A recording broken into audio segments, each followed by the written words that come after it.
Yeah. So the pit road being repaved, nice and smooth now. All one consistent color, no patches. So leaving pit road, smoother than it was, definitely, and narrow. So our apron is very narrow compared to what we've had in the past. Not that big of an issue, really. We only use the last lane and a half to the banking. So for us, I mean, we have 2 lanes here, which is more than enough. So really not concerned about that. The big change is, and we'll hit it aggressively to see what it does, but the banking change here is much lighter than what we had before, and it's much wider. So from the bottom of the racetrack all the way to the top is a pretty crazy distance.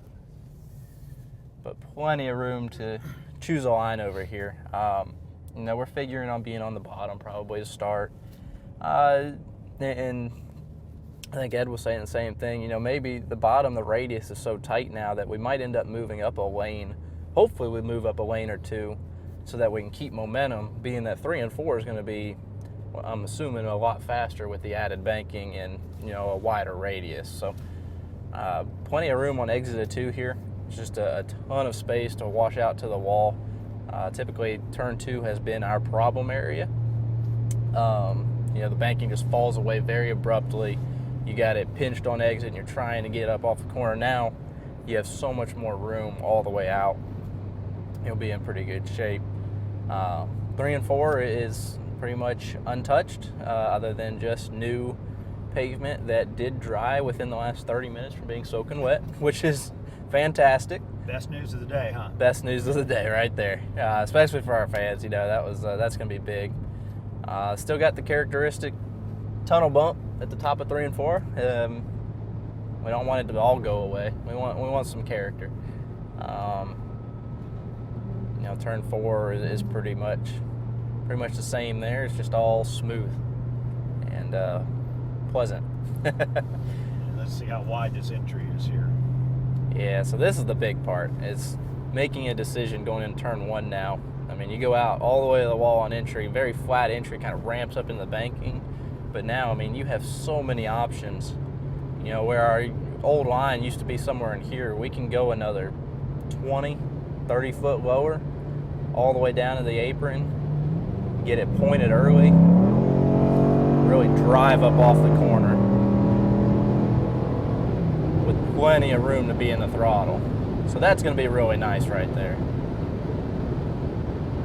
3 and 4, we'll run the bottom this time. It's pretty smooth. It doesn't really have the bump in it yet, so it stayed, they did a good job working that one. Off of 4, it gets tight here, just not as bad as off of 2. Banking does fall away, but you're pretty much straight at that point, so it's not too bad. Do you like the idea of having a track here where each end is so much different? You know, I think we saw some good success with Kentucky doing it, and I think it's going to be a good thing. You know, we go up to, you know, over here we have so much room to race, less banking. There's going to be less speed over here just because of that. And then as you get to 4, you're just going to narrow up. You got several more degrees of banking. You know, it just changes the perspective. It's hard to get a car perfect for 2 different corners.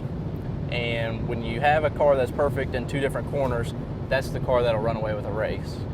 You know, if somebody can get 2 corners that are completely different, both handling extremely well, then, well, props to them. They did something no one else can really figure out. So, you know, I think that's what creates something. If somebody can be really good in 3 and 4 and not as good in 1 and 2, and another guy can be good over here, that'll lead to some really great racing. And what are restarts going to look like with this entry here? About 5 wide. I hope that's not the case because it's very stressful, but you know, there's definitely a ton of room to race over here. I mean, we've been, you know, bottom, middle to top, and you know, trying a mid to top right here, and there's just a ton of room. There's so much real estate to race in. Now it is going to narrow up right here as we get to the back straightaway, so we are going to have to be aware of that. But it's going to be a good time. And then it's going to be narrow over here. It's going to be your typical 3 and 4 at Texas. By the way, tires are rated to 186 miles an hour. We're good. Okay. I did check.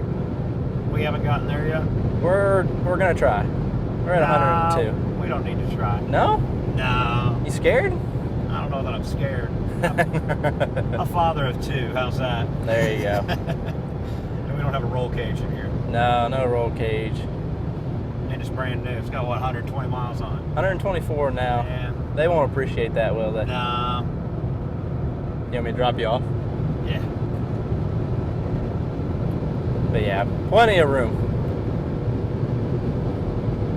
Very flat.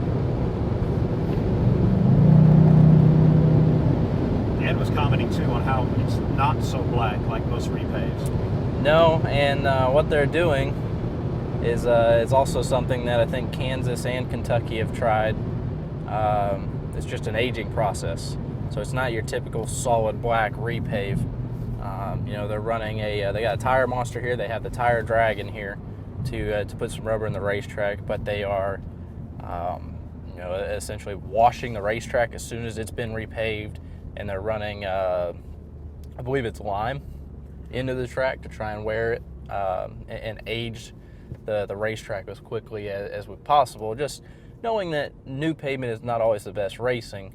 Newer, smoother, better option pavement is what's really going to create a better race. So I think that's where we're at right there, and I think that's why you see the track does not look like brand new pavement from a color standpoint.